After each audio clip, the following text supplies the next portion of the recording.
Paris, la capitale de la gastronomie. Ici, les touristes viennent du monde entier pour goûter une cuisine traditionnelle très réputée. Des touristes, mais aussi des employés de bureau. Chaque midi, dans les brasseries et restaurants français, on sert 3 millions de repas. Sauté de veau, poulet basquez, tarte tatin, des formules qui permettent de déjeuner pour un peu moins de 15 €. C'est un peu cher, mais à ce prix-là, les clients sont persuadés de trouver une vraie cuisine maison. Mais ce qu'on aime bien, c'est que toujours les plats du jour nous font envie. En plus, je crois que ce sont des produits frais. Je pense que c'était fait maison, oui. Ouais. Pourquoi? C'était frais, c'était bon. C'est invraisemblable d'aller dans un restaurant pour manger du congé, autant le manger chez soi. Le fait maison, un gage de fraîcheur et de qualité. C'est même l'argument de vente des restaurateurs pour attirer la clientèle. La plupart l'affichent dans leur vitrine ou sur leur carte. Mais vous allez voir que par souci de rentabilité, certains n'hésitent pas à tricher sur le contenu de notre assiette. Nous nous rendons dans une brasserie d'un quartier chic à Paris et nous nous faisons passer pour des clients. L'adresse est renommée, le cadre luxueux. Nous choisissons un grand classique de la gastronomie, un confit de canard à 19 €. Le serveur nous assure qu'il est fait maison. Terminé? Vous avez pas aimé? Ben en fait, j'ai trouvé que c'était très salé le confit de canard. Ouais, il est salé, ouais. Il est très salé, ouais. Et vous êtes sûr que c'est fait maison? Bah ça, c'est sûr que c'est fait maison, ça. D'accord. Nous insistons auprès du serveur pour qu'il aille se renseigner en cuisine. 2 minutes plus tard, il revient. Et le confit, vous avez demandé ou pas alors? Ouais, mais il m'a dit que c'est ce qu'il faisait. Hein. Ah ouais. Il y a trop de sel, c'est pas possible. Ah, il faut pas aller contrer les cuisiniers. Oui, non mais... J'aurais dit, j'aurais fait la remarque. D'accord. Ok. Bon, merci. Au revoir. Merci, au revoir. Malgré l'aplomb du serveur, nous avons un doute. Pour en avoir le cœur net, nous faisons appel à un spécialiste, Xavier de Namur, un restaurateur défenseur du bon goût et du fait maison. Pour savoir si le confit de canard est bien fait maison, il a une méthode infaillible, faire les poubelles. Le soir même, à l'abri des regards, nous fouillons dans les ordures du restaurant où nous avons mangé le confit. Et très vite, nous avons la preuve que le serveur nous a menti. À côté. Ouais. Bah tiens, sors-moi cette boîte là, maman. C'est quoi cette boîte? Qu'est-ce qu'il y a écrit dessus? Ah, confit de canard. Alors, c'est pas confit maison, c'est la maison du confit. C'est une marque. Le confit de canard vendu 19 € était en fait une conserve à bas prix. Ça vaut à peu près 1,50 €, 1,70 €. La cuisse, ça revient à peu près à ça dans ces boîtes, dans ce genre de boîte. Et c'est revendu entre 15 et 20 €. La cuisse, ça... C'est de la bonne qualité ou pas ce genre de produit? Ah non, ça peut pas être de la bonne qualité. C'est une qualité industrielle, c'est-à-dire c'est très salé. Je dirais, il n'y a rien de très mauvais dedans, a priori, à part qu'il y a beaucoup de sel souvent, que c'est très cuit. Non, ça, Dans ce restaurant, il n'y a pas que le confit qui est industriel. À côté de la boîte de canard, un emballage en carton attire notre attention. Fondant au chocolat. C'est du surgelé? Bah oui, carrément. À conserver à moins 18 degrés. Un fondant au chocolat surgelé qu'il suffit de réchauffer 2 minutes au micro-ondes avant de le servir au client. Là, tu vois, si tu vas dans un restaurant, tu prends un confit de canard maison et un fondant au chocolat maison, le restaurateur, il n'a pas fait grand-chose. Nous décidons de fouiller dans les poubelles des restaurants voisins. Là encore, nous faisons d'autres trouvailles. Du taboulé en barquette, mais aussi le produit phare de toutes les brasseries. C'est du lait, ça? Ça tartare. Bah tiens, regarde. Voilà, ça c'est du tartare sous vide. Un tartare tout prêt, le restaurateur n'a plus qu'à ouvrir la barquette. Laissez la viande quelques minutes au contact de l'air. Elle reprendra sa couleur rouge vive d'origine. Le steak tartare, logiquement, ça devrait être fait à partir d'une viande fraîche et d'une viande entière, enfin et haché à la commande dans un hachoir réfrigéré. Là, le client, on n'a aucune idée de quel morceau de viande c'est le steak tartare.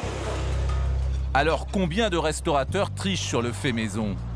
Pour mesurer l'ampleur du phénomène, nous décidons de tester d'autres établissements dans différents quartiers de la capitale. Mais cette fois-ci, nous sommes accompagnés de notre complice, Xavier de Namur, qui est du métier. Et partout, c'est le même scénario.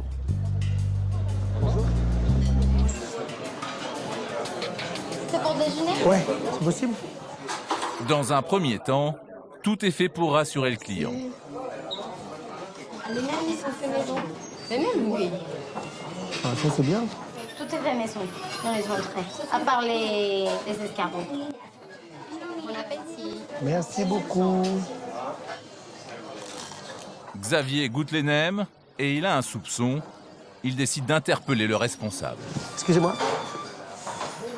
Alors, je suis désolé, mais les nems, c'est vous qui vous... Expliquez-moi comment ils font ça, parce que... elle m'a dit que c'était maison, elle prend des nems parce que... 16 €. Franchement, vous allez chez les Chinois, c'est exactement pareil. Vous les faites comment? Le chef, il peut m'expliquer comment... Moi, je suis restaurateur, donc moi, je veux bien qu'il m'explique comment il fait ça. Mais s'il les a fait maison... Non, c'est maison. Ah, c'est pas maison, bah ouais. Mais... La petite, elle nous a dit que c'était maison. C'est ça, je vous donne quelque chose à la place? Qu'est-ce que vous faites maison, vraiment? Parce que nous, elle nous a dit que c'était maison quand on est arrivé. Non, mais... Moi, j'ai pas confiance. C'est un endroit où on t'a menti à la base, on te dit c'est maison, mais en fait, après, tu t'aperçois que quelqu'un d'autre te dit c'est pas maison. Quelque part, vaut mieux partir, tu payes, ou limite, tu demandes à pas payer. Merci. Démonstration lorsque l'addition arrive. Pour 3 entrées, nous devons payer 45 €. La soupe, vous m'avez retiré de la soupe, c'est gentil, mais les nems, pour moi, elle m'a trompé sur la marchandise, elle m'a dit qu'elle les faisait maison, c'est pas bon. Ah, d'accord. On paye rien.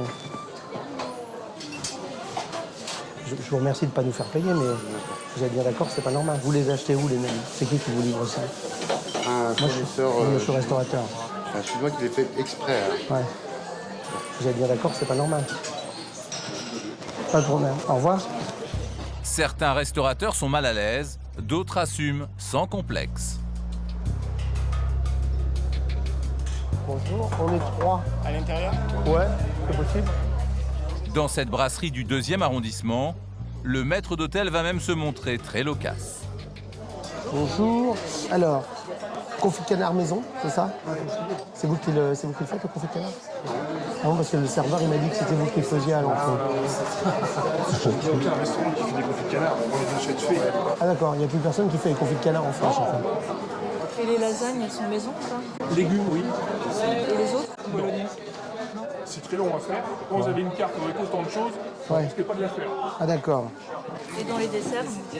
Laissez uniquement la tarte aux pommes, d'accord. Le reste, c'est acheté.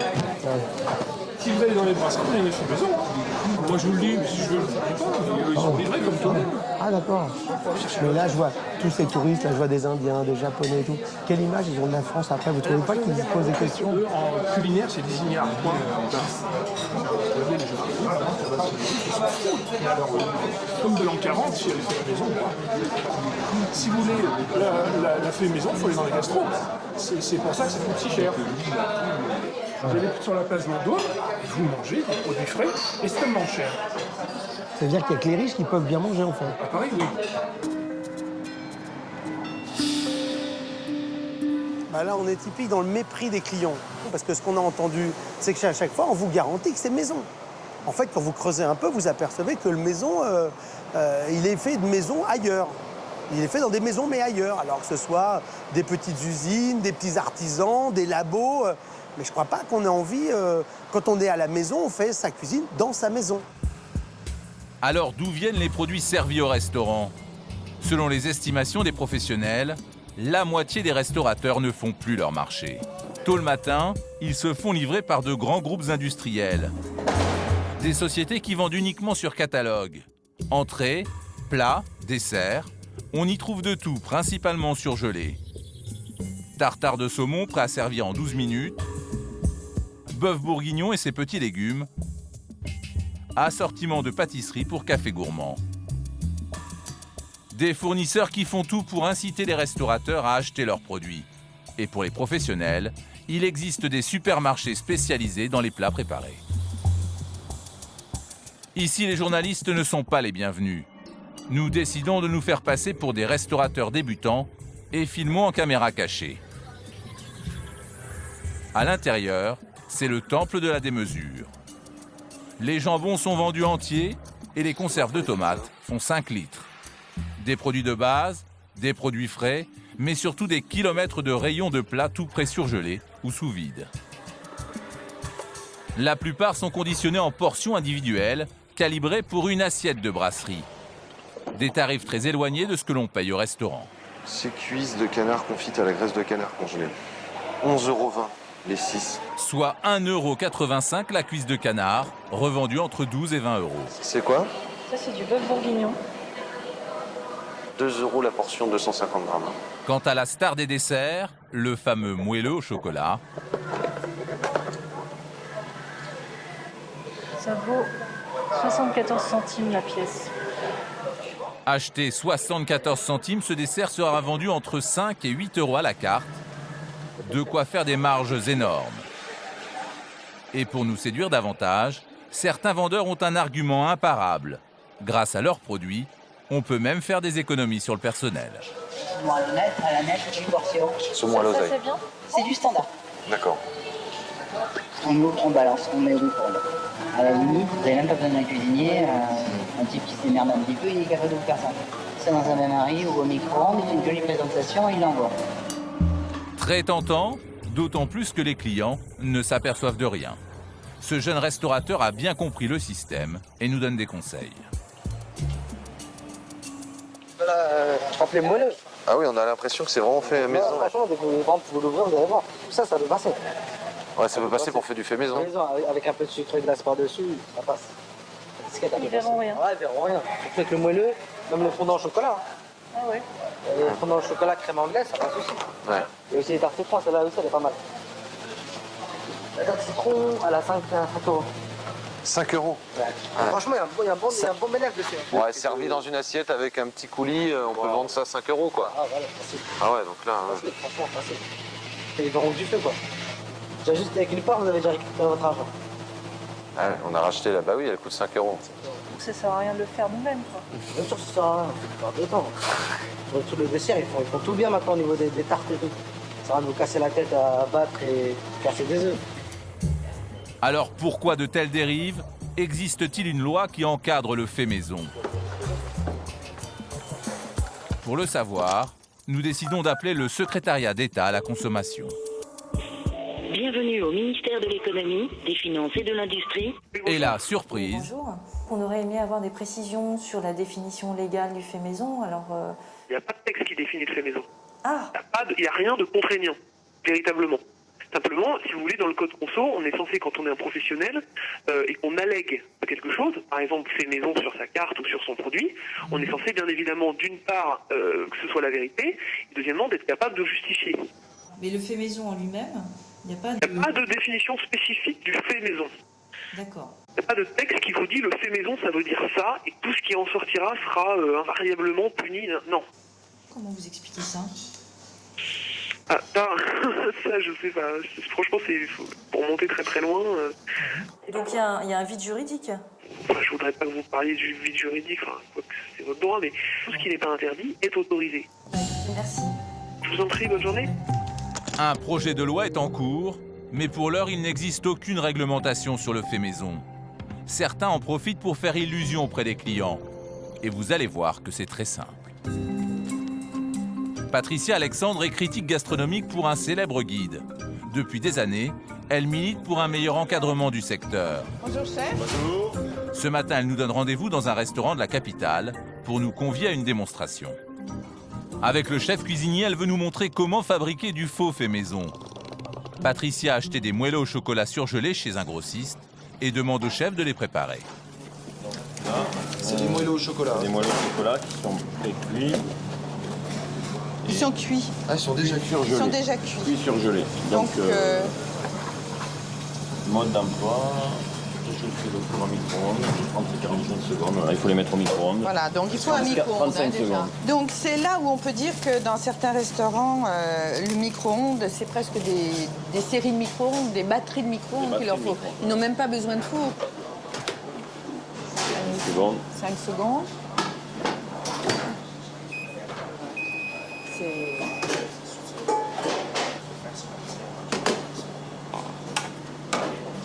Il est bien, hein. Ah ouais. Ce qui est quand même fabuleux, c'est de savoir qu'en 40 secondes, il est envoyé. Donc on n'a pas de problème, hein, là. On n'a pas besoin d'être bien organisé. Si vous servez ça directement, sans rien ajouter, est-ce que vous pouvez dire que c'est fait maison? Mais il n'en est pas question. C'est pas fait maison. Mais c'est pas fait maison du tout. Alors comment faire croire aux clients que le moelleux est bien fait maison? Il suffit d'ajouter une touche personnelle à l'assiette, ce qui permettra de le vendre plus cher. On va rajouter quelques framboises pour... Alors là, on fait un peu de cosmétique. Voilà. Hein, on fait pour que ça fasse beau. Voilà. Et le client va se dire, ça fait tellement beau que ça doit être bon et que ça doit être fait maison. Ce qui se donne autant de mal. Si ce n'est que même la crème anglaise, vous pouvez l'avoir achetée en brique. Vous prenez votre petite brique, un petit tour et en avant. Et le client est ravi. Comment les clients peuvent-ils s'y retrouver? Il existe un label créé en 2007 par le gouvernement. C'est le titre de maître restaurateur. Parfait, jeune homme, 145, vous allez chez Eric, s'il vous plaît, allez-y. Contrairement au reste de la profession, un maître restaurateur a l'obligation de respecter un cahier des charges très strict. Ce restaurant, par exemple, a été certifié en 2009 et 80% des plats sont faits maison avec des produits frais. La cuisine doit être faite sur place. L'achat exclusif auprès d'artisans ou de PME indépendantes des produits suivants, charcuterie, salaison, le non-recours à des plats préparés et le travail et des produits acquis majoritairement frais. Ça, c'est 4 points qui sont indispensables pour obtenir ce titre de maître de restaurateur. Problème, ce label est inconnu du grand public. Dans toute la France, seuls 1400 restaurants l'ont obtenu. Pour les quelques 80 000 autres établissements, c'est le flou le plus total. Alors comment ne pas se faire avoir? Le restaurateur Xavier de Namur nous donne une première astuce. Selon lui, avant même de rentrer à l'intérieur d'un restaurant, il faut déjà bien observer la carte. Alors là, on est sur c'est quelque chose d'absolument typique que tout consommateur devrait éviter. C'est en fait les cartes où on voit à peu près une vingtaine de plats, une dizaine d'entrées, une dizaine de salades. En plus les desserts et tout, on a 80 choses à faire. Il est impossible que dans une cuisine, d'un petit bistrot, d'une brasserie, ça sorte en étant des produits qui ont été fabriqués le matin, bruts, faits maison. Donc c'est absolument évident que ça va être industriel. Dès qu'on voit ce genre de carte, faut éviter, faut fuir tout de suite. Deuxième astuce, bien regarder son assiette. Pour nous apprendre à reconnaître un vrai confit de canard maison, Xavier nous convie dans son bistrot parisien et nous propose un test. Ça, c'est de la cuisse de canard fraîche. Dans sa cuisine, il réchauffe une cuisse de canard préparée par son chef. À côté, un confit en conserve.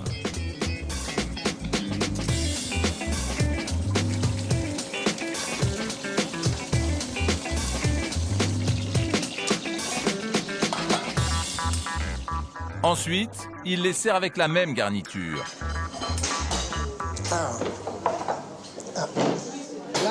À gauche, le confit maison. À droite, le confit en boîte. Comment vous reconnaissez un vrai d'un faux? Comment on fait pour voir? Déjà, il y a un truc qui ne trompe pas, c'est que on voit ici, là, ça a été manchonné. C'est-à-dire ça a été coupé à la machine. Ça, c'est qu'un industriel qui s'est coupé comme ça, si clair et tout. Nous, on laisse toujours, on a la cuisse, elle arrive entière. La deuxième chose pour voir la technique absolue pour voir si c'est industriel, la boîte, etc., c'est de prendre la chose et en principe, on va voir tout de suite, vous faites ça. Hop. Il n'y a plus rien. Et bien ça, quand l'os il est lisse comme ça, vous avez tout parti, vous voyez, il y a tout, la partie, il n'y a plus rien, vous voyez. Et là, ça le fait, donc voilà, ça donne ça. Vous prenez ça, vous dites, monsieur, excusez-moi, mais je ne crois pas que ce soit vous qui l'avez fait. Et ça, c'est dû à quoi, non? C'est trop de cuisson. Ils ont besoin de beaucoup cuire pour conserver. C'est de la conserve, d'accord? Nous, voilà, nous, ça tient, ça s'accroche à l'os. Mais ce qui ne trompe pas, c'est le goût. Xavier choisit un client au hasard pour faire un test à l'aveugle. Ce sera lui, un touriste breton. Voilà. Alors le mieux après, c'est de faire goûter. Vous n'avez pas mangé encore, vous? Non. Alors vous allez me dire ce que vous pensez. Vous préférez commencer par laquelle? Vous goûtez et vous dites ce que vous pensez du premier et du deuxième. Goûtez ça avec la peau. Donnez-moi l'autre. Merci. C'est excellent. Et maintenant, goûtez ça. J'ai à peine le temps, tellement c'est... Ah, mais c'est vous goûtez que vous goûtez. Celui-ci est un petit peu plus salé peut-être que l'autre, que le premier. Je préfère en chair, en saveur le premier. Alors, là, c'est une cuisse de canard qu'on fait nous. Ça, c'est de la boîte. Alors après, on a la taille. La boîte, c'est le sel, c'est donc ça. Ça peut être bien une boîte. Après tout, il y a des gens qui aiment bien. Il y a des choses en boîte qui sont très bien. Le problème, c'est que le restaurateur ne le dit pas. C'est-à-dire que ce monsieur, quand il vient, il veut envie de manger. Il n'a pas envie de manger une boîte. Une boîte, il peut se l'ouvrir à la maison. Il a vraiment cette idée de vouloir manger un produit qui a été fait avec passion par le cuisinier à base de produits bruts et frais. Et puis, il voit quand même la différence. Dans certains pays européens, comme l'Italie, les restaurateurs doivent indiquer sur leur carte s'ils utilisent des produits surgelés. Xavier milite pour que la France adopte rapidement la même législation. Moi, ce que je réclame, c'est une législation simple et claire. C'est pas un label, c'est une législation. Il faut que ce soit très très simple, c'est-à-dire qu'on doit dire au consommateur, quand il arrive, il ouvre une carte, il doit savoir si le produit vient d'usine ou si le produit il est cuisiné sur place avec des produits bruts et frais. Donc c'est au restaurateur aujourd'hui de le montrer, en disant, nous, on fait vraiment nos produits, etc., et de le montrer en termes de communication par rapport à leurs clients, de savoir en parler. Et puis, derrière tout ça, c'est aussi surtout aux législateurs de décider, de dire qu'est-ce qu'on va manger dans les cuisines de France. Certains restaurateurs font beaucoup plus grave. Ils trichent sur l'hygiène. Au cours de notre enquête, nous avons découvert qu'il faut même se méfier des produits réputés frais et sains, comme le sandwich. Le sandwich, c'est la star de la pause déjeuner. Chaque jour, les Français en consomment 2 millions, soit un repas sur 4. Car le sandwich, en apparence, c'est un gage de fraîcheur. Mais n'y a-t-il aucun risque à manger un jambon beurre? Quels sont les critères d'un produit de qualité? Pour le savoir, nous nous rendons dans cette boulangerie du 15e arrondissement. Il est 10h du matin. Comme tous les jours, des légumes frais arrivent de Rungis. Frédéric Lalos, boulanger et meilleur ouvrier de France, vérifie la marchandise. Les tomates, c'est bon. Les poivrons, ça roule. La salade, ça marche. Ok, ça marche, tout est bon pour moi. Bien évidemment, la qualité, ça passe par toutes ces matières premières qui doivent être de première fraîcheur et bien évidemment le plus goûtu possible. Des produits frais et du pain maison pour fabriquer des sandwichs. Depuis la crise, c'est devenu le produit phare de ces deux boulangeries, car de moins en moins de clients ont les moyens d'aller au restaurant. Ça fait vraiment partie des choses qui sont devenues très importantes pour notre chiffre d'affaires. On vend en moyenne entre 120 et 150 sandwichs par boulangerie. Ça représente quelle proportion du chiffre d'affaires? On est entre 20 et 25%. Donc pour une boulangerie, c'est quand même bien, je trouve. Il est 10h30, il faut fabriquer plus d'une centaine de sandwichs en moins d'une heure avant l'arrivée des premiers clients. Ici, pour respecter les normes d'hygiène, la préparatrice porte des gants et elle en change à chaque fois qu'elle manipule un nouvel aliment.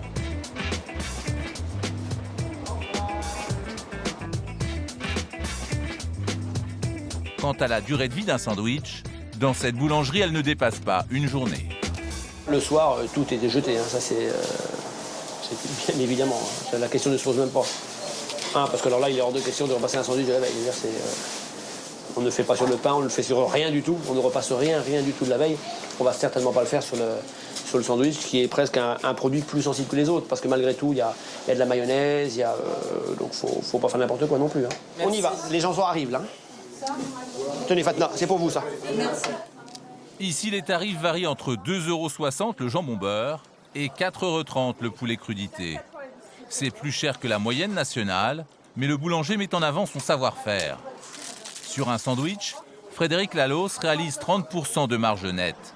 C'est 3 fois plus que la restauration traditionnelle. Je vais vous prendre un thon crudité, s'il vous plaît. Loin devant le hamburger, le sandwich, c'est le best-seller de la restauration rapide. Devant un tel succès, de nombreuses chaînes spécialisées ont investi le marché.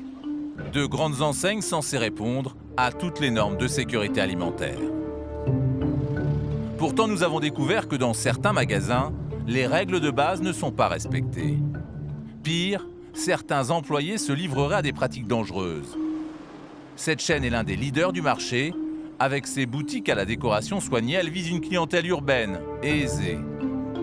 Sur son site internet, elle garantit des produits frais, bons et naturels. Et visiblement, les clients y croient. Ça paraît frais. En tous les cas, suffisamment pour que je l'achète.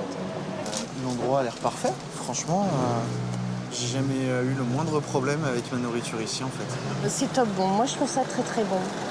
Parce que c'est très frais. Franchement, j'ai rarement été déçue de leurs produits. Pourtant, en mai dernier, les services d'hygiène ont épinglé l'un des magasins de cette chaîne.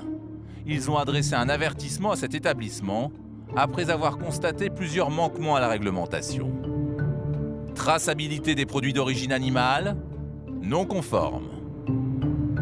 Plan de nettoyage et de désinfection, non conforme. Procédure relative à l'hygiène du personnel, non conforme. Des conclusions inquiétantes. Depuis cet avertissement, ce magasin s'est-il mis en règle? Pour le savoir, nous avons décidé de faire embaucher une de nos journalistes dans ce même magasin. Elle se fait passer pour une étudiante et présente son CV au directeur. Vous recherchez actuellement? D'accord. Bien sûr. Sinon, le calcul, c'est très possible. Tout à fait. Je connais un petit peu le concept. Moi, je vous rappelle dans la semaine. Vous me rappelez dans la semaine? D'accord, ok. Merci beaucoup. Merci, au revoir. L'entretien a duré 1 minute à peine. Peu après, alors qu'elle n'a aucune expérience, la journaliste est embauchée pour un salaire mensuel de 1 073 € net. 3 jours plus tard, elle commence sa première journée et enfile la tenue réglementaire. Pendant 1 semaine, elle va filmer en caméra cachée les coulisses de ce magasin.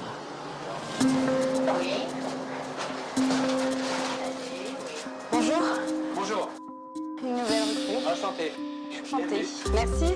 Dans cette grande cave en sous-sol, une dizaine de personnes préparent sandwichs, salades et plats chauds. De quoi? La plupart sont des étudiants sans qualification qui semblent livrés à eux-mêmes. T'es où, toi? T'es à quel poste? C'est un poste de sais pas. Ok. Tout de suite, sans avoir reçu aucune formation à l'hygiène, la journaliste doit se mettre au travail. Sa mission, gérer les stocks de produits et les mettre en rayon.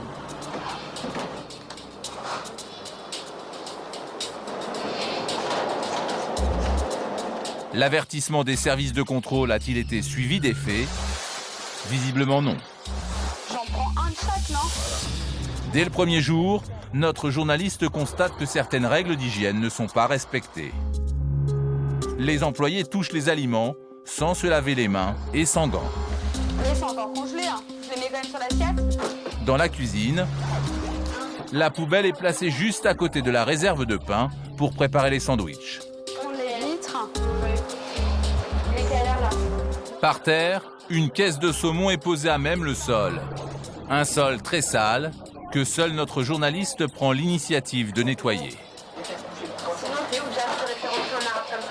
En plus, cet employé fabrique des sandwichs sans charlotte sur la tête, ce qui est interdit. À côté, son collègue prépare du couscous au poulet. Dans les stocks, il vient de faire une découverte alarmante. Il y avait un poulet tout à l'heure, je l'ai jeté, ça faisait 2 semaines. Il était daté du 20 juin. Sérieux? Il était bleu, le poulet. Il était bizarre, hein. J'ai jeté, tu vois. Cela fait rire l'employé, mais cette viande avariée aurait pu contaminer d'autres produits et s'avérer très dangereuse pour les clients. Plus tard, une salariée grippée se mouche à côté du plan de travail.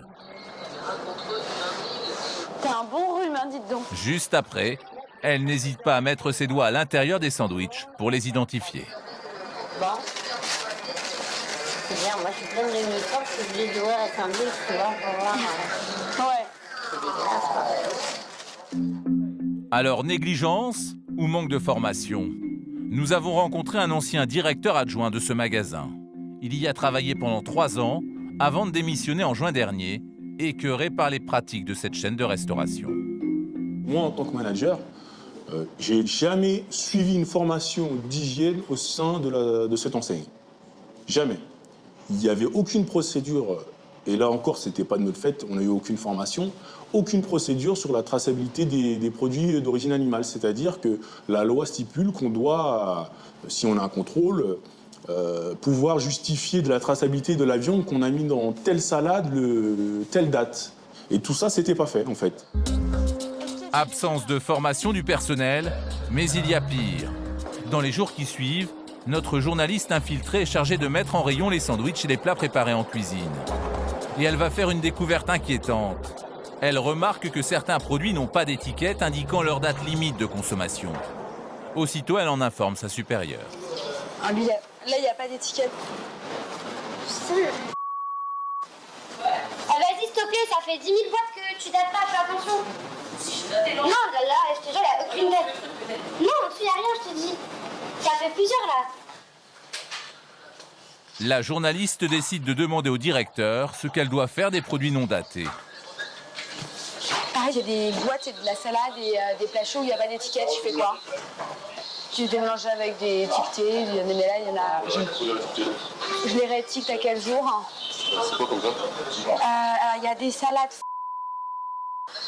Il y a un peu un mélange de tout. Aujourd'hui pour demain. Aujourd'hui pour demain, donc... Ok, d'accord. Ok. Visiblement, le directeur prend le problème à la légère. Du coup, la journaliste doit redater elle-même les produits et les remettre en rayon sans même avoir vérifié leur date de fabrication.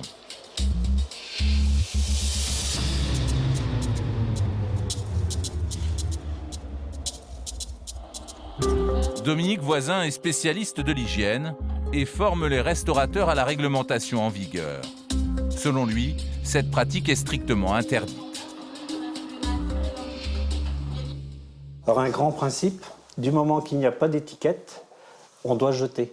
Ça s'appelle la transparence. Donc dans le doute, on jette. Comment vous expliquez ce genre de dérive alors? Ils font passer la rentabilité avant l'hygiène. Et c'est ça le problème. Il faudrait faire passer l'hygiène avant la rentabilité. Une recherche de la rentabilité qui conduirait même à une pratique encore plus grave, la remballe. En rayon, notre journaliste trouve un sandwich périmé d'une journée. Elle décide de le signaler à sa supérieure, qui va lui faire un aveu surprenant. Dans la boîte des sandwichs, il y a une étiquette où c'est écrit jusqu'au 6/07/2011. Et combien de 7? Ouais. Non, alors si on a plusieurs des comme ça, tu les descends. D'accord. C'est lui qui fait ce qu'il fait. Si vous les redater ou je sais pas, mais tu ne mets pas en rayon. C'est-à-dire quoi les redater S'il veut les mettre jusqu'à aujourd'hui. D'accord, c'est lui qui décide. Voilà, mais toi tu les mets pas en rayon parce que si un client s'en rend compte après c'est grave, donc tu les mets pas, mais tu lui descends. D'accord, après je lui demande si on les redate ou pas quoi. Non, tu dis rien. D'accord. Je lui pose, tu dis David c'est périmé, j'en fais quoi? Et voilà. Ok, d'accord. La journaliste va donc porter le sandwich périmé au directeur. Là j'ai un sandwich qui est du 6. Qu'est-ce qu'on en fait? Ouais, on est le 7. Étonnamment, il le met de côté avec d'autres produits dont la date limite de consommation est dépassée. Pourquoi ne les a-t-il pas jetés directement à la poubelle? Va-t-il les redater? Nous n'en verrons pas plus. Depuis que je suis parti, sincèrement, L'ancien manager nous avoue qu'il lui arrivait souvent de changer l'étiquette des sandwichs périmés. Voilà, le soir venu, fermeture du magasin, nous, ce qu'on faisait, la technique consistait à enlever cette date, puisque c'était des étiquettes que nous faisions nous-mêmes, que nous apposions nous-mêmes. Donc on les décollait tout simplement, et on en recollait une nouvelle, quoi. Pour les salades, comme visuellement ça se voit une salade quand elle n'est pas fraîche, parce qu'elle est toute flétrie, il suffisait juste de retirer 3-4 feuilles de salade au-dessus, de remettre un peu de fraîche, et hop, c'est reparti, on remettait le couvercle. On changeait tout simplement la date. Qui vous demandait de faire ça? Alors, ça n'a jamais été demandé explicitement, mais on nous le faisait comprendre à travers les chiffres, en nous disant comment ça se fait qu'on a autant de pertes, pourquoi tel autre magasin arrive à faire moins de pertes. C'est une certaine pression, je veux dire, mise par la hiérarchie qui nous est mise et qui nous pousse à faire ça. La remballe, une pratique illégale qui peut même entraîner la fermeture administrative du magasin. Car d'après notre spécialiste de l'hygiène, il peut y avoir un risque pour la santé du consommateur. Si un client mange un sandwich au jambon qui est périmé d'une journée, est-ce que c'est dangereux? Sandwich au jambon, oui. Normalement, un sandwich qui est préparé, c'est pour la journée. S'il n'a pas été consommé dans la journée, le restaurateur doit le jeter. Quels sont les risques ? Il peut y avoir un risque de contamination, justement, indigestion, dérangements intestinaux, surtout si c'est un produit qui a été manipulé. Et un sandwich a été automatiquement manipulé. Donc c'est un établissement dans lequel je n'irai pas manger, simplement. Comment de telles dérives peuvent-elles se produire dans un magasin d'une grande chaîne de restauration ? Nous décidons d'interviewer les dirigeants de cette enseigne. Et là, surprise, nous découvrons qu'ils sont au courant de ces mauvaises pratiques. Ils effectuent eux-mêmes des audits dans leur magasin tous les 6 mois et dans 2 boutiques, on constate des dérapages. Plat chaud, périmé d'une journée retrouvé en rayon, date limite d'utilisation dépassée pour des cubes de Colin, ou encore un dessert redaté à J+2. Mais pour les dirigeants de l'enseigne qui comptent 130 boutiques, ce sont des cas isolés. Est-ce que c'est politique d'entreprise ou Ah est-ce bah que non, c'est pas du juste, tout. Pas du tout. Ouais. Je dirais même c'est l'antithèse de la politique de l'entreprise. Et si ça se passe soit chez nous, soit chez quelqu'un d'autre, c'est quelqu'un qui a, quoi qu'il en soit, dérogé à des règles. C'est pas ce qu'ils disent. En tout cas, ils disent que c'est parce qu'ils avaient la pression sur la gestion des Non, stocks. ils ont de la direction. ils n'ont pas une pression, ils ont ce qu'on vit dans toutes les entreprises. Ils sont redevables, ils sont payés pour gérer une entreprise, donc de gérer effectivement tous les flux qui vont avec. Mais en aucun cas, ils ne sont payés pour ne pas faire de pertes. Donc ce sont des directives qui ont pu être prises que sur place et en cachette, j'insiste sur le mot en cachette, de nous, direction de l'entreprise. Il semblerait aussi qu'il y a certains employés qui se mouchent et ensuite qui touchent des aliments. Comment vous expliquez ce genre de choses ? Parce que justement, chaque personne est individuelle et on n'est pas à l'abri qu'une personne décide aujourd'hui de moins se laver les mains, par exemple, ou mettre sa charlotte de travers ou quoi que ce soit. Eh bien, encore une fois, là, on doit systématiquement s'assurer que chaque personne est à son poste, en tenue adéquate au quotidien. Et un employé est censé être formé au bout de combien de temps à l'hygiène ou aux pratiques Un salarié, il est formé sur le terrain. Quand on prend un préparateur ou une vendeuse, il rentre dans une entreprise, on ne peut pas former pendant 3 semaines ou 1 mois. Manque de formation, pression sur le personnel, turnover important, des raisons qui expliqueraient ces dérapages sur l'hygiène. Ces dérives sont encore plus dangereuses quand les sandwichs contiennent de la viande, plus sensible aux bactéries. C'est le cas du sandwich préféré des jeunes, le kebab. Du pain, de la viande grillée, de la salade et une sauce blanche. Le kebab, c'est une recette d'origine turque qui a de plus en plus de succès en France. Avec 250 millions de kebabs vendus chaque année, il rapporte 1 milliard d'euros. Dans ce secteur, des milliers de petits restaurateurs indépendants, pas toujours formés aux normes d'hygiène. Alors comment sont fabriqués les kebabs ? Comment être sûr de ne pas risquer l'intoxication alimentaire ? Pour le savoir, nous nous rendons à Tours. Nous avons rendez-vous avec un jeune entrepreneur qui a accepté de nous dévoiler les coulisses du secteur. Hakim a 27 ans. Il y a 8 ans, il a créé une chaîne de restauration spécialisée dans le kebab. Depuis, il a ouvert une 50aine de magasins en France et dans le monde. C'est ici qu'il a lancé son concept. Design, fraîcheur et surtout hygiène. Ce qui a été super important pour moi, c'est de toucher une nouvelle clientèle, une clientèle qui boudait un peu le kebab parce qu'on ne savait pas trop ce qu'il y avait dans le kebab, entre bon, pas bon, propre, pas propre. Les clichés aujourd'hui du kebab, les employés qui n'ont pas de tenue de travail. Moi, j'ai même vu dans des kebabs des types qui travaillaient en blouson, quoi. Derrière le comptoir, c'est tenue réglementaire obligatoire. Gants, tabliers et calots vissés sur la tête. Et pour rassurer le client, il y a ici une interdiction de serrage des mains, très très important, parce que quand certaines fois on va dans des kebabs, les gens serrent les mains aux clients, moi je trouve ça désolant. interdiction absolue pour le personnel de serrer la main des clients. Pas facile néanmoins de faire perdre toutes les mauvaises habitudes, comme rendre la monnaie avec les gants qui vont servir à la préparation des sandwichs. Malgré tout, son pari fonctionne. Aujourd'hui, 65% de ses clients sont des femmes. On y vient même en famille et toujours pour les mêmes raisons. C'est propre surtout, parce que C'est vrai, dans les autres kebabs, j'y vais jamais. Hein. Ah oui? Ah non. La propreté, c'est ce qui fait tout, parce que quand on rentre et qu'on voit que c'est propre, on sait qu'on peut rentrer. Enfin, je sais que je vois un kebab sale, je rentrerai pas dedans. Ce qui fait tourner le business d'Hakim, c'est la viande. Le problème, c'est que la viande est un produit sensible. Elle doit donc être d'une qualité et d'une hygiène irréprochables. Vous savez, il y a de tout dans le marché du kebab. Dans le marché de la viande, il y a de tout. Si on trouve de la viande kebab entre 3 € le kilo et 6,50 € le kilo, c'est qu'il y a de tout. La qualité, elle a un prix. Et nous, aujourd'hui, on veut travailler sur du kebab de qualité. Comme la plupart des restaurateurs, Hakim achète sa viande congelée directement chez un fournisseur. 5,50 € le kilo, presque 2 fois plus cher que la plupart de ses concurrents. Pour justifier le prix, il tient à nous montrer ses broches. Recette élaborée uniquement pour... C'est vraiment une recette spécifique. Alors comment sont fabriquées des broches? Qui sont ces industriels qui fournissent les restaurants? Et surtout, la viande est-elle toujours de qualité? Donc je prends direction Sarrebruck là, et après... Pour le savoir, il nous emmène dans l'usine qui lui fournit la viande, en Allemagne. Sur les 430 usines kebab qu'il y a à travers l'Europe, il y en a 380 qui sont en Allemagne. Et dans cette région, il y en a une trentaine. Donc tout au long de la frontière allemande, il y a des usines kebab. Et pourquoi elles sont à la frontière allemande? Ils se situent à la frontière pour mieux approvisionner donc l'Italie, l'Espagne et la France. La plupart des kebabs que nous mangeons en France sont donc produits outre-Rhin, comme ici à Sarrebruck, juste de l'autre côté de la frontière. La patrie du kebab, c'est la Turquie, mais en Allemagne vit une grande communauté turque et naturellement, ce sont eux qui se sont lancés dans le business. Hakim a choisi l'un des plus gros producteurs du pays. On y entre un peu comme dans un bloc opératoire, équipé de la tête aux pieds.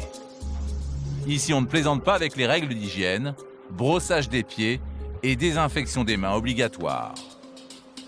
Notre homme d'affaires fait visiter l'usine à 3 futurs franchisés. Ils vont bientôt ouvrir un restaurant sous l'enseigne de Hakim et il doit les convaincre de la qualité de son produit.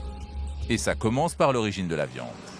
Voilà, donc on a le poulet qui arrive frais là, de Bretagne, poulet certifié halal. Donc ça nous permet, nous, pour la société, d'avoir des viandes françaises parce que moi, c'est une préférence. Ça arrive frais, c'est pas congelé. Ça arrive frais. On n'a pas le droit de congeler la viande 2 fois. Donc tout arrive frais. On est à 2,6 degrés. D'accord. Voilà. Alors là, on voit bien l'origine de la France. Ça vient de Bretagne alors. Voilà, tout à fait. T'as ici FR, origine France. La visite se poursuit. Après un désossage, les cuisses sont aplaties dans cette machine pour faciliter le montage en broche. En fait, le kebab est un mélange de 2 viandes, du veau et de la dinde, ou bien du poulet et de la dinde comme celui d'Hakim. Un ingrédient essentiel du kebab, ce sont aussi les épices qui relèvent la viande. Qui est donc mélangé ensuite avec la viande. Là, on voit bien. C'est quoi comme épice en fait? En fait, ça, c'est. On ne peut pas le dévoiler, c'est secret. Une recette secrète qui parfume très légèrement la viande. Mais d'après Hakim, si la viande est très relevée, ce n'est pas bon signe. Plus la viande est épicée, plus c'est pour masquer soit l'odeur de la viande, parce que la viande peut ne pas être très fraîche, soit pour masquer une basse qualité de viande, tout simplement. Nous, aujourd'hui, on a décidé que ça soit peu épicé parce qu'on a une viande de qualité d'une part, et d'autre part, ça plaît au plus grand nombre de clients. Les épices sont ensuite mélangées avec du yaourt dans ces grosses machines pour obtenir une marinade. Il n'y a plus qu'à ajouter la viande et laisser mariner 24 heures.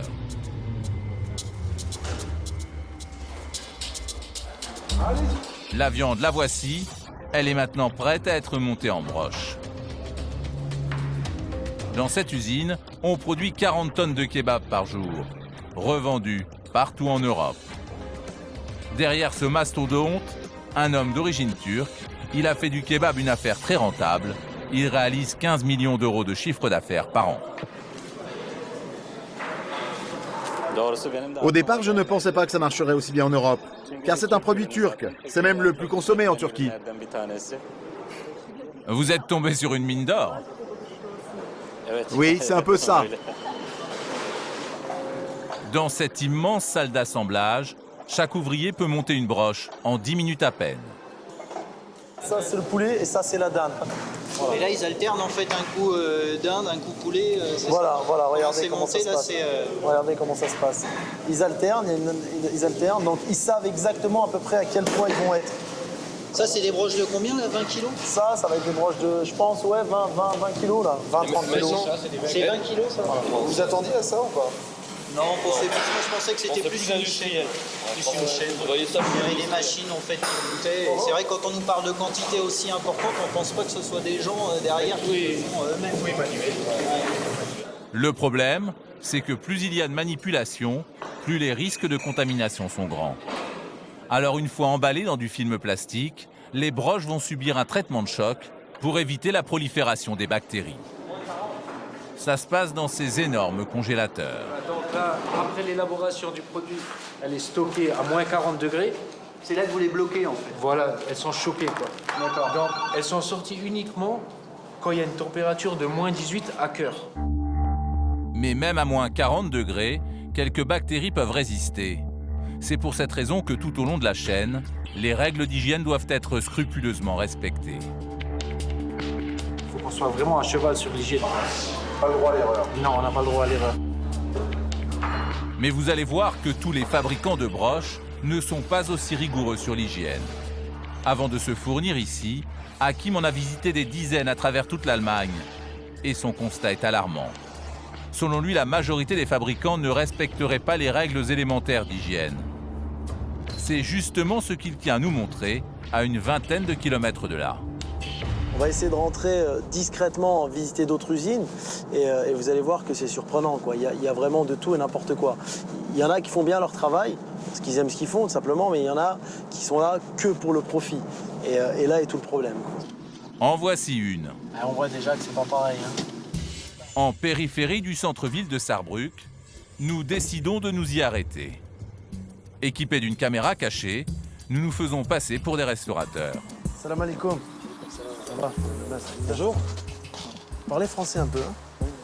Ouais, parce qu'on cherche la viande kebab, mais à bon prix, quoi. Là, on a vu l'autre usine. Pour pouvoir pénétrer à l'intérieur et voir les conditions de fabrication, Hakim simule une négociation et lui fait miroiter un très gros contrat. Voilà, on prend 10 tonnes par mois.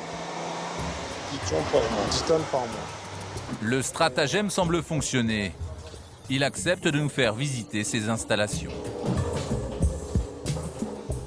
20 minutes, non? Yes, thank you, my friend. Le chef d'équipe nous demande de patienter, un comportement plus que suspect. Ouais, le mec qui nous demande d'attendre comme ça... Ouais, bizarre. Pourquoi c'est bizarre? C'est qu'ils veulent vérifier si c'est un peu moins crade que d'habitude, quoi. Je pense, hein. C'est pas très bon signe, quoi. Ouais, c'est clair, c'est pas bon signe. On va bien voir à quoi ça ressemble, quoi.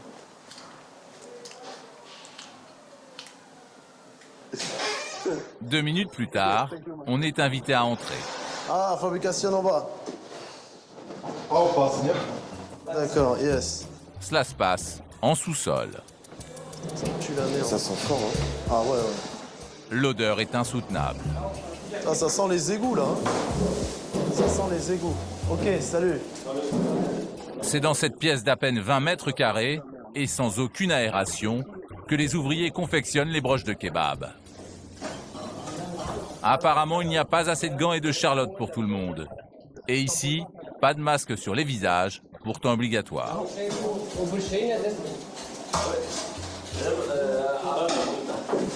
Je pense pas que ça soit refroidi si en été. Hein. Putain, on dirait des déchets de viande. Ouais. Tu sens l'odeur qu'il y a? Le système censé réfrigérer la pièce ne tourne pas, d'où la présence d'insectes. Là, vous avez des mouches quand même. Là. Vous avez des mouches, hein?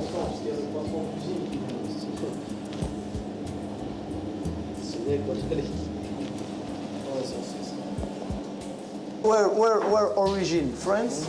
Yes? C'est même pas que ça. Okay. Is it possible to see the origin? Non. Pas de réponse sur les origines et aucun moyen de se renseigner sur la qualité de la viande.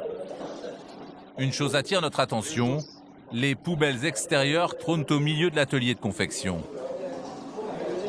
Juste à côté, des cuisses de dinde, prêtes à être désossées. Une pratique dangereuse et strictement interdite pour éviter la contamination par d'éventuelles bactéries. Et ça continue. J'ai jamais vu ça de ma vie. Il balance le truc. T'as jamais vu ça? Ah ouais, regarde, il balance le truc par terre, quoi. It's very good, hein. Pour la fameuse machine à aplatir la viande, ce n'est pas mieux. What? Dan.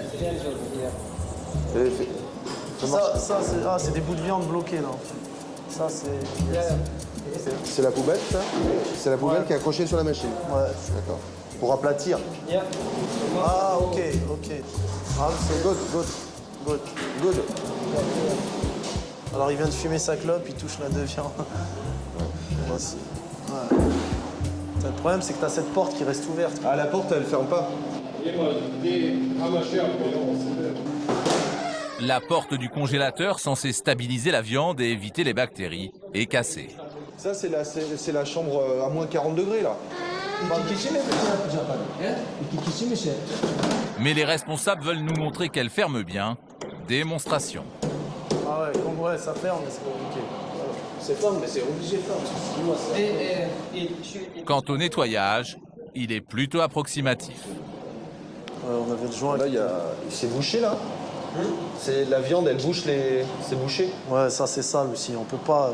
Là, quand on voit ça, tout ça, ça donne pas envie de. C'est produit 3 heures et reste avec Karcher. Karcher qui là-bas. 3 personnes, il vient tout, il coupe avec Karcher. Après négociation, le patron accepte de nous vendre ses broches 3,10 € le kilo. Un prix imbattable. À l'autre usine, Hakim achète ses broches presque le double. Du coup, ces tarifs attirent des restaurateurs de toute l'Europe et apparemment les Français sont plutôt de bons clients. Vous livrez beaucoup de restaurants en France? Oui. Ouais. Vous avez beaucoup de clients français? Oui, c'est Dijon, Verdun, Nancy, Luxembourg, Thionville, ici, Metz, Torval, secteur ici. Il nous avoue même fournir un parc d'attractions dans l'est de la France. Avant de partir, nous voulons savoir si tous ces clients français connaissent les conditions de fabrication des broches et s'ils sont conscients des dangers pour le consommateur. La réponse est pour le moins déconcertante. Les clients qui vous achètent en France, ils viennent, ils sont venus visiter comme nous l'usine aussi? Bien sûr, c'est quelqu'un qui est ici, il demande, je ramène, comme ça un jour il vient, il dit salam alaikum, alaikum ça, il vient visiter comme ça. Ils viennent visiter, d'accord. Tous vos clients français, ils sont venus visiter l'usine? Pas tout, mais c'est quelqu'un qui est sérieux, il vient contrôler. D'accord. Et ils trouvent ça propre, ils trouvent ça bien? Oui, c'est jusqu'à aujourd'hui ça. D'accord. D'accord. Ok. En fait, les clients sérieux dont parle le patron ne sont pas des petits restaurateurs de quartier. Selon Hakim, ce sont surtout des gros distributeurs français, c'est-à-dire des grossistes qui livrent du kebab partout dans l'Hexagone à des petits commerçants pas trop regardants. Souvent, le commerçant n'est pas au courant. Les commerçants, la plupart du temps, c'est des distributeurs qui revendent en France la viande. Les distributeurs viennent l'acheter en Allemagne et ils la revendent. Donc, il y a peut-être 1% des commerçants kebab qui ont déjà visité les usines d'où proviennent leurs viandes. Il suffit que le distributeur qui vient acheter la viande ici ait un joli camion propre et on se dit tout de suite c'est propre, alors que c'est fabriqué parfois dans des états lamentables. En France, il y aurait 500 000 intoxications alimentaires par an, une bonne partie liée au restaurant. Depuis la mort suspecte d'un adolescent, après avoir mangé dans un fast-food, le secteur de la restauration rapide est dans le collimateur des services d'hygiène. Ce matin, Yves et Daniel, deux inspecteurs de la préfecture de police de Paris, sont sur le pied de guerre. Ils traquent la moindre bactérie qui pourrait contaminer les clients. Ça va de la simple nausée ou, comme on dit, quand on se sent un peu lourd après un repas, ce qui peut arriver, ça peut être un début d'intoxication alimentaire. Ça peut aller jusqu'à la diarrhée, au vomissement, jusqu'à l'hospitalisation dans les cas les plus graves, selon la bactérie. Est-ce qu'on peut mourir d'une intoxication alimentaire? Selon l'état de la personne, donc une personne fragile, victime d'une intoxication alimentaire, cela peut aller jusqu'au décès. C'est quand même exceptionnel. Ils arpentent un quartier surnommé le Triangle Grec pour sa concentration exceptionnelle de restaurants kebab. Des établissements qu'Yves et Daniel contrôlent au hasard. On va commencer par ici. Voilà. Messieurs, bonjour. nous sommes de la préfecture de police, de la direction départementale de la protection de la population, pour un contrôle d'hygiène. Le responsable est présent? Il est? Il est pas là? Le contrôle se fera donc avec les 2 employés. Comme à leur habitude, et pour se faire une idée de l'hygiène du restaurant, on va s'équiper. Yves et Daniel commencent toujours par l'arrière-boutique, en sous-sol. Il y a de la manipulation ici. Nettoyage des salades. Oui.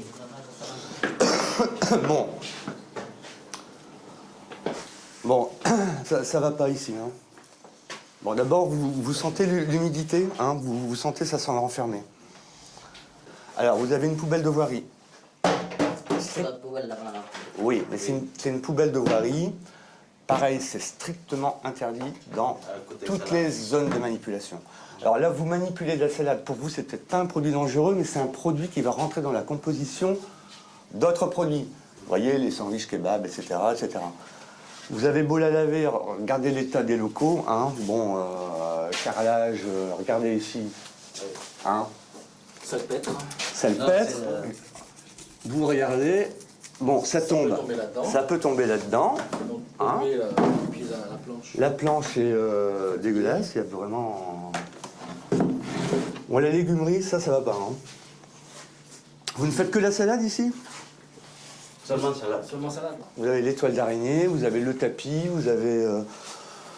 Bref, c'est à refaire ici. Un paillasson étendu juste à côté des salades, des moisissures sur le plafond et sur les murs, et ce n'est pas tout. Regardez, il y a même de la salade de la salade collée sur le carrelage. Il faut le faire quand même, hein. Je sais pas comment vous faites avec votre salade, mais... Ici, ça c'est... Ah bah voilà, ici c'est... Mais dans le débarras, Yves et Daniel vont trouver ce qui intéresse le plus les inspecteurs. En plus. Enfin là, apparemment, ce sont des crottes de souris, donc qui sont sur les étagères. Voilà. Donc il y a pas mal de pièces. Vous avez un traitement pour les souris? Vous avez une société qui vient? Parce que là, il y a des souris. Hein. Bon, là, on en a vu qu'ici. Bon, ici, bon, il y a... Vous voyez, souris, ça passe partout, hein, souris. Hein. Ouais. J'espère qu'en haut, il n'y en a pas. Et à l'étage, justement, Daniel va faire une nouvelle découverte. C'est pas Daniel? Donc apparemment, j'ai vu des crottes de souris. Ouais, une deuxième. C'est la même. Ça fonctionne pas, ça. Hein. Elle se trouve dans ce placard dans lequel sont entreposées des galettes de pain pour les sandwichs et juste au-dessous des broches de kebab. On va dire. Vous trouvez souvent des souris quand on fait des contrôles à Paris? À Paris, il y en a pas mal, oui. Pas mal de souris, oui. Pas mal, ça arrive, oui. C'est pas grave. Si, quand même, c'est grave. C'est grave. Bah, c'est grave, surtout si ça s'attaque aux aliments. Ça va dépendre de la zone où c'est situé. Des crottes de souris, mais il y a plus grave. Dans la vitrine, Yves remarque une broche qui tourne encore et qui semble dater de la veille. C'est d'os. Par contre, la petite broche là-bas. Non, ça c'est pour jeter. Hein. Bon, bah oui, mais c'est encore là. On peut m'en mettre dans le directement de poubelle. C'est pour ça, on va faire aller. Ah non, mais moi je viens, je vais retourner, voilà. On le coupe, mais on va mettre dans le seau et après on jette. Non mais hier soir, quand vous avez fini le service. Pourquoi vous l'avez pas coupé? Ce morceau, vous l'avez conservé où? Parce que vous l'avez conservé. Vous l'avez mis dans le frigo? Non, il la mettait dehors, à l'extérieur. Ça, à l'air libre? Oui, on l'a laissé comme ça, à l'extérieur. Là, elle est restée toute la nuit sur la broche ou à côté. Donc ça, c'est pas bon. Le produit, il est cuit, il doit être conservé au froid. Si éventuellement c'était conservé au froid dans de bonnes conditions, filmé, etc., bien refroidi, surtout, bon, bah, dans ces cas-là, pourquoi pas? À eux de nous prouver que le produit est sain. Mais bon, là, c'est évident que là, ça a traîné toute la nuit dehors. Il doit y avoir une souris ou deux qui ne nous dit pas que la souris est venue la nuit grignoter la broche. Voilà. Hein, on est d'accord. On est d'accord. Pour repérer une viande douteuse, il suffit d'observer la broche. Si vers midi, en début de service, elle ressemble à cela et qu'elle est déjà bien entamée, c'est qu'elle date de la veille. Et si vous remarquez que la broche est arrêtée, mieux vaut fuir, car pour éviter les bactéries, la viande doit cuire en permanence. Le contrôle est terminé. Comme le produit présente un risque immédiat pour le consommateur, La broche finit à la poubelle, aspergée d'eau de javel. Qu'est-ce que vous avez comme produit? Si vous n'avez pas d'eau de javel, attendez, moi je vais vous trouver autre chose. Alors ça c'est mieux encore. Ça c'est vachement mieux. Un peu de détergent versé directement sur la viande fera l'affaire. Ça. Voilà. Ça c'est bon. Vous n'avez pas de problème. Ce genre d'infraction peut coûter jusqu'à 37 500 € d'amende au patron. Cette fois, il s'en sortira avec un simple avertissement. N'oubliez pas. Si rien n'a changé dans les 6 mois, Yves et Daniel pourraient décider la fermeture de l'établissement. Cette année, les inspecteurs ont fermé 2800 restaurants en France.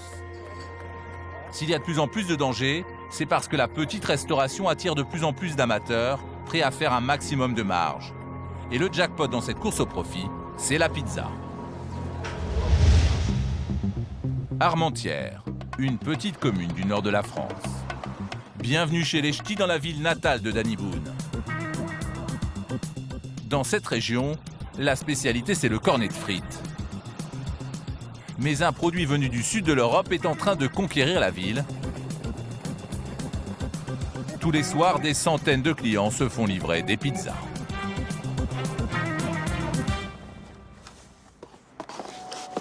S'il vous plaît, madame. Merci. Ce qui fera 34,50. D'accord. C'est pratique quand on rentre du boulot tard et qu'on n'a pas envie de faire à manger, c'est bien pratique parfois. Et ce soir, donc, il n'y a pas à se mettre en cuisine. Voilà, on va passer à table tranquille et passer une soirée tranquille. Merci, madame. Bonne soirée. Merci. Avec 7 milliards d'euros de chiffre d'affaires, le marché de la pizza est en plein essor. Les Français en consomment plus que les Italiens et des chaînes s'ouvrent dans toutes les régions. Dans le Nord-Pas-de-Calais, une enseigne locale a déjà ouvert 8 antennes et ne désemplit pas. Ici, 70% des ventes se font en livraison. Clé du succès, la rapidité. Bon, quand vous êtes prêts, vous me le dites, je vais en prendre une vingtaine, on y va. Faut que ça roule, là. 2 livraisons, vous décollez. Allez, et qu'il y en a un qui rentre, hop, il redémarre tout de suite. Le patron de l'enseigne, c'est Philippe Birimbaud, un ancien comptable reconverti dans la pizza. Est-ce que vous pourriez me faire une pizza? Moi, je suis complètement incapable. Je vais la faire à la même vitesse que vous. Par contre, je sais gérer une entreprise. Ici, pas de pizzaïolo ni de four à bois. Les employés sont des étudiants qui travaillent à la chaîne, de l'étalage de la pâte jusqu'à la cuisson. Temps de fabrication d'une pizza, 20 secondes. En bout de chaîne, un four électrique à tapis roulant tourne en permanence et sort une nouvelle pizza toutes les 4 minutes. Une méthode de production que Philippe a copiée chez les géants américains du secteur. J'appelle ça la méthode américaine, c'est moi qui l'ai baptisé méthode américaine, mais pourquoi? Parce que c'est une méthode de production vraiment importante. On produit, on fait de la production. Et nous, on essaie d'y apporter le goût à la française, un bon goût. Le bon goût à la française, chez les Ch'tis, c'est d'ajouter sur la pizza du maroilles. Une recette concoctée par Philippe, avec l'accent. Sur All Pizza, au départ, on a mis de la pâte. Ensuite, on a mis de la crème fraîche. On a rajouté du maroilles. Et puis on envoie tout ça dans le four. Et puis les gens, ils sont contents. Et la pizza des Ch'tis plaît aux clients, même si la recette est un peu riche. Parmi eux, de nombreux étudiants qui s'offrent un restaurant à bas prix. On est entre amis, on n'a pas envie de se prendre la tête, aller dans un restaurant compliqué. C'est sympa la pizza. Et puis par exemple pour les étudiants ou les personnes qui ont des moyens, je veux dire, modérés, ça permet de passer un moment agréable, convivial et puis je veux dire pas trop cher. Vendue entre 8 et 15 euros, la pizza c'est la cash machine de la restauration. Pour chaque ingrédient, Philippe, l'ancien comptable, calcule au centime près. D'abord la pâte, il ne la fabrique pas et l'achète surgelée. Nous, si on met 2 personnes à travailler sur la pâte tous les matins 2 heures, vous faites le calcul, c'est énorme à la fin de l'année. Le coulis de tomate est en boîte. Le jambon sous vide. La viande hachée et les produits de mer sont surgelés. Le prix de revient est donc très bas. Philippe nous propose une démonstration avec une Regina. Bon, bah là, une boule de pâte, c'est environ, pour une moyenne pizza comme celle-là, une moyenne en pâte moelleuse, il faut compter environ 20 centimes. Donc le coulis de tomate, quelques centimes, vraiment moins de 5 centimes. Alors le jambon, là, on a mis à peu près une tranche et demie de jambon. Donc on va être environ à 40 centimes peut-être. Coût total avec les champignons et surtout le fromage, un ingrédient très cher. Alors une pizza extrêmement simple comme ça, on va être à un coût total, un prix de revient de 2 €. Et ça veut dire que vous la revendez combien, là, cette pizza à 2 €? Le prix à la carte, en pizza simple, elle va être aux alentours de 11 ou 12 €. À gauche. Et pour les pizzas avec des ingrédients plus chers, comme la spéciale avec du chorizo, Philippe a encore une astuce. Pour un client qui va nous réclamer une pizza qui est bien chargée, la petite astuce, c'est certainement d'améliorer le nombre d'ingrédients, surtout les légumes, en fait. Hein. Donc on va charger en légumes, puisque le légume nous coûte beaucoup moins cher que la charcuterie. Mais il y a un autre moyen de gonfler ses marges. Certains n'hésitent pas à tricher sur les ingrédients et à tromper le client.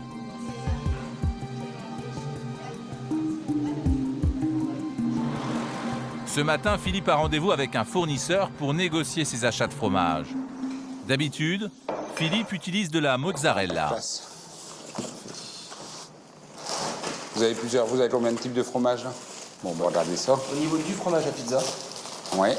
Mais aujourd'hui, le commercial tient à lui présenter un nouveau produit qui a beaucoup de succès, un drôle de mélange qu'il appelle le mix.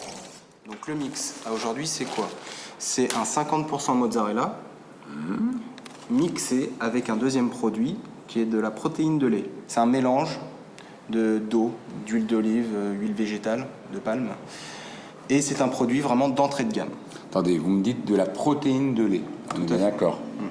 Et vous me dites un mélange d'eau et d'huile de palme. Protéine. Où est-ce qu'il est le lait? Le lait là-dedans, il n'y a pas de lait. J'ai jamais vu des vaches qui faisaient de l'huile de palme. Hein. Et donc, est-ce qu'il y a une réelle et nette, franche différence de prix? Ouais, ça a 50 centimes au kilo. Donc ça veut dire que certains de mes concurrents utilisent un mixte qui est de plus mauvaise qualité, qui a un rendu moins bon, pour une économie de 50 centimes. Une deuxième chose qui est assez importante à noter, c'est que le mix, une fois qu'il refroidit, continue à rester filant, alors que la mozzarella se durcit. Crue? Non, cuite. Lorsque l'on regarde un match de football, par exemple, la pizza va refroidir, un peu plus tard, on peut continuer à manger du mix, alors que la mozzarella, on va vraiment la mâcher, on va vraiment bien la mâcher. Ouais, d'accord. Voilà. On peut manger de la merde, mais un peu plus longtemps. Un peu plus longtemps. D'accord. Voilà. Votre pizza sort... Philippe n'est pas convaincu par cette nouveauté. Il préfère utiliser un fromage composé à 100% de mozzarella, mais plus cher. Je pense que c'est... Dans leur catalogue, les grossistes proposent aussi aux restaurateurs toutes les variantes possibles de fromage à pizza. Dans ces produits, on ne trouve pas de mozzarella, mais des chutes de fromage moins chères comme le Gouda. Mais il y a pire. Un industriel vient d'inventer le fromage sans lait qui coûte 200 fois moins cher que la mozzarella. Son ingrédient principal, c'est l'huile de palme, un produit très gras, décrié par les nutritionnistes. Mais impossible de le repérer à l'œil nu. Alors combien de restaurateurs utilisent ce faux fromage? Certains trichent-ils en le faisant passer pour de la mozzarella?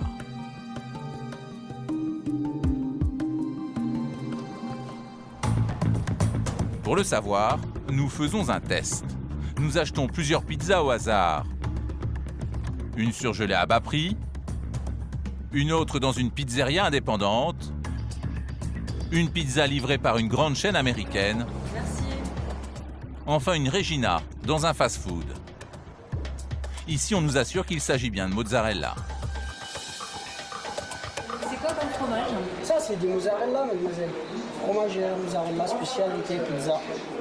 Ensuite, pour savoir si nos pizzas contiennent vraiment de la mozzarella ou l'un de ces faux fromages, nous nous rendons à l'école française de Pizzaiolo à Paris. Nous avons rendez-vous avec 5 professionnels français et italiens, spécialistes de la pizza. Nous réchauffons nos pizzas dans un four classique et nous leur demandons de les goûter.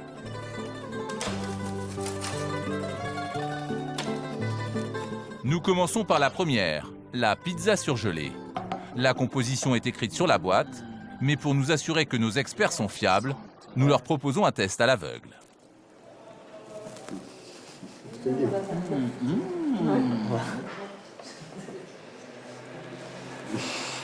Le fromage, qu'est-ce que vous en Le pensez? fromage, Il est absent. Il est complètement absent.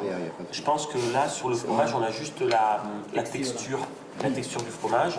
Mais d'après vous, c'est de la mozzarella? Non, ce n'est pas la mozzarella, je dirais que c'est de la pâte filante. Vous êtes d'accord tous? Oui, vraiment. Ouais, je suis pas très bon en composition. Nos experts ont-ils vu juste?